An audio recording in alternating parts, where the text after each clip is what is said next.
Good morning. গতকাল আমরা সিলেট এসে পৌঁছাই। লাস্ট নাইটে কি করেছি তা না হয় পরেই বলি অন্য কোনো এক পর্বে। আজকের দিন কেমন সৌন্দর্যময় হয় সেটা দেখা যাক।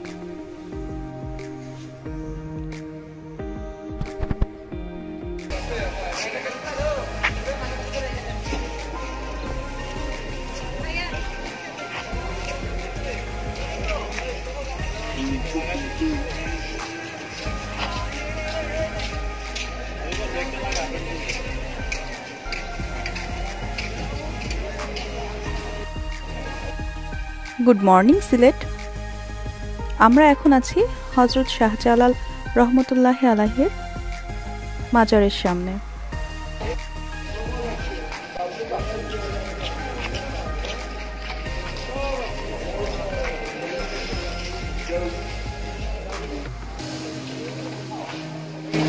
এটা মাজারের প্রবেশ পথ।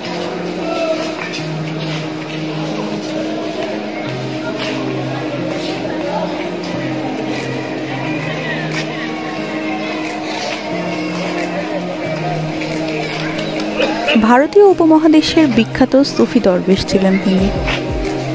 তার পুরো নাম শেখ শাহজালাল কুনিয়াত মুজাররদ। 1703 হিজরি মোতাবেক 1303 খ্রিস্টীয় সালে 32 বছর বয়সে ইসলাম ধর্ম প্রচারের লক্ষ্যে অধুনা বাংলাদেশের সিলেট অঞ্চলে এসেছিলেন বলে ধারণা করা হয়।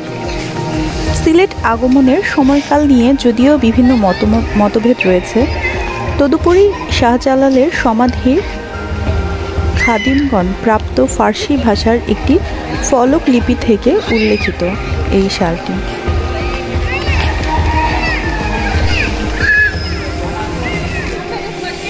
প্রবেশ পথ দিয়ে ঢোকার পরে হাতের ডান পাশে দেখা যায় অগণিত কবিতর। এখানে কবিতরকে খেতে দেওয়া হয়, যে কারণে ঝাঁকে ঝাঁকে কবিতর এখানে আসে।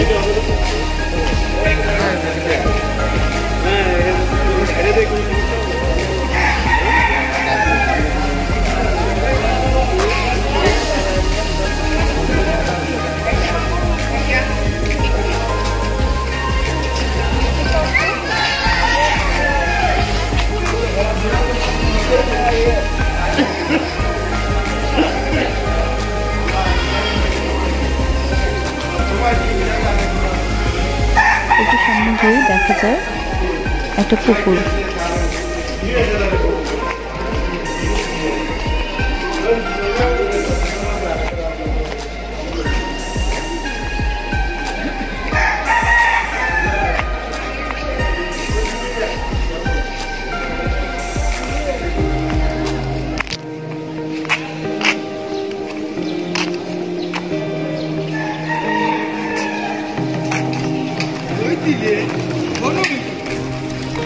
এই পুকুরের পানি সাধারণত অজু করার কাজে ব্যবহার হয়। অনেকে হাত মুখও ধুয়ে থাকে।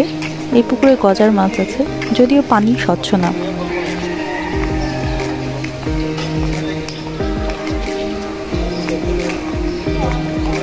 এই পথ ধরে গিয়ে দেখা যায় একটা বিশাল কুয়া।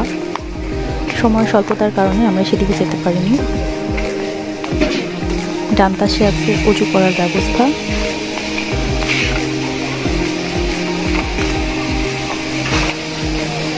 সামনে গিয়ে এই সাদা বিল্ডিংটা, যেখানে মানুষ নামাজ পড়ে, আর ঠিক তার পাশে মাজার।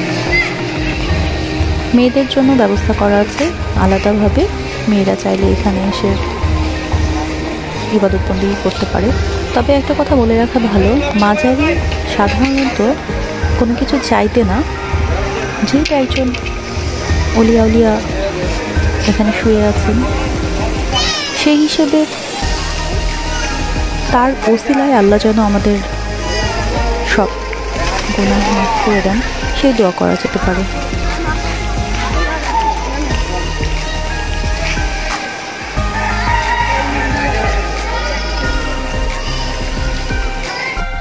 এরপর আমরা একটা লম্বা পথ ধরে চলে যেতে থাকি ভোলাগঞ্জের উদ্দেশ্যে।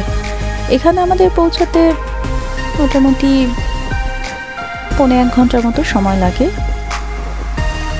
সিলেটের কোম্পানীগঞ্জ উপজেলার ভোলাগঞ্জে দেশের বৃহত্তম পাথর কোয়ারির অবস্থান। মেঘালয় রাজ্যের খাসিয়া জয়ন্তিয়া পাহাড় থেকে বর্ষাকালে ঢল নামে। ধলাই নদীতে ঢলের পানির সাথে নেমে আসে পাথর। পরবর্তী বর্ষার আগমন পর্যন্ত চলে পাথর আহরণ। ভোলাগঞ্জে যাবার পথে নোমানি বাংলা চাইনিজ রেস্টুরেন্ট নামে একটা নতুন রেস্টুরেন্ট আমাদের চোখে পড়ে। সেখানে আমাদের ব্রেকফাস্ট আমরা সেরে নিই।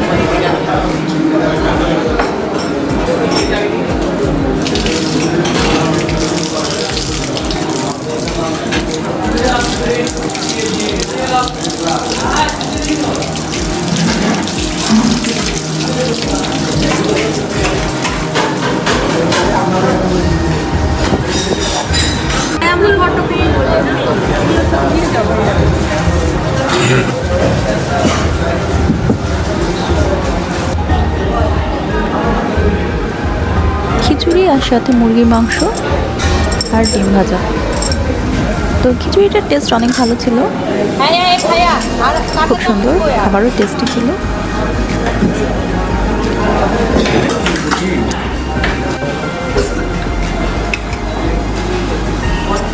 খাবারের পরে আমরা চা খাই, কেউ দুধ চা, কেউ লাল চা। সিলেটের চা সবসময় অনেক বেশি মজার। এরপর আবার আমাদের যাত্রা শুরু হয়। খুব অল্প সময়ের মধ্যেই আমরা ভোলাগঞ্জের কাছাকাছি চলে আসি। দূর থেকে মেঘালয় রাজ্যের সেই অপরূপ সৌন্দর্যে ভরপুর পাহাড় দেখা যায়।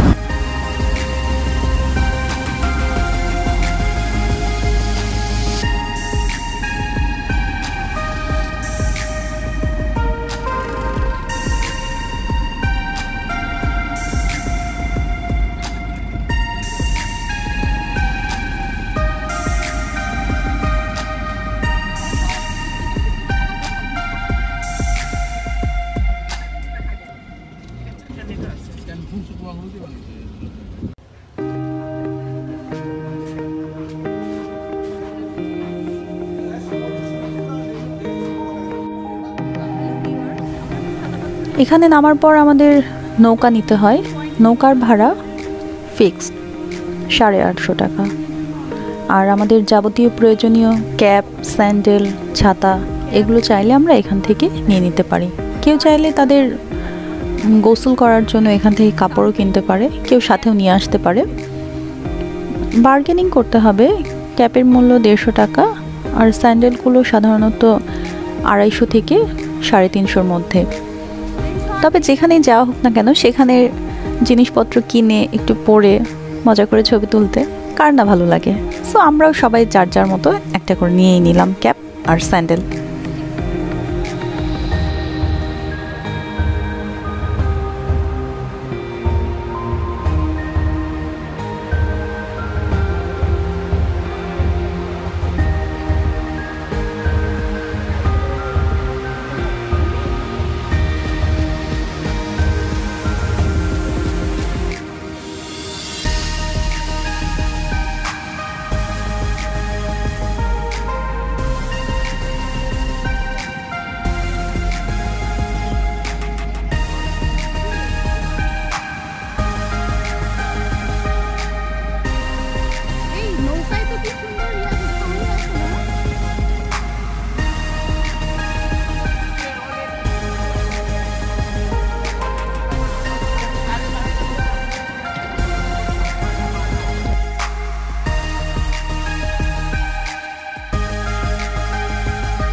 এরপর আমরা নৌকায় করে আমাদের বহুল প্রতীক্ষিত দর্শনীয় সেই জায়গায় যাবার উদ্দেশ্যে রওনা হই, যেটা কিনা সাদা পাথর নামে পরিচিত। পানির টলমলে শব্দ আর সবুজ নীল রং, আশেপাশে পাহাড়, ব্যাপারটা খুব ভালো লাগছিল।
ফাইনালি আমরা পৌঁছে যাই সাদা পাথর।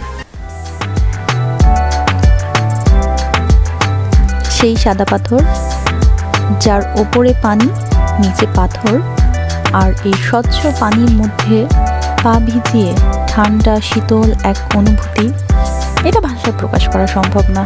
এর জন্য আপনাদের অবশ্যই আসতে হবে এখানে।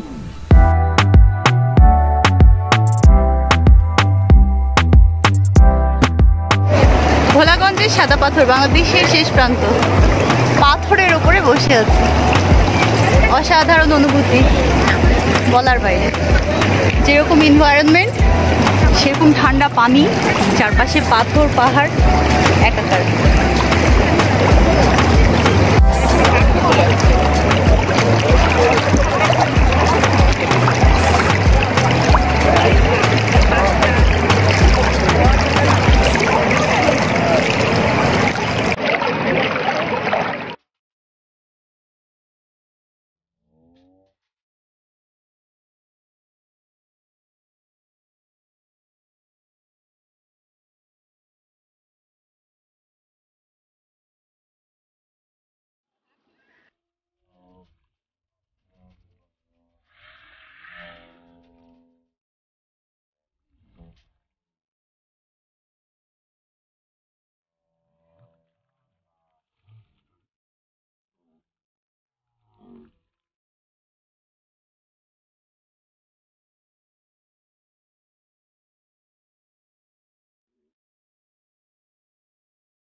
জীবন অনেক সুন্দর, আপনার আর আমার দেখার আন্দাজটা শুধু ভিন্ন।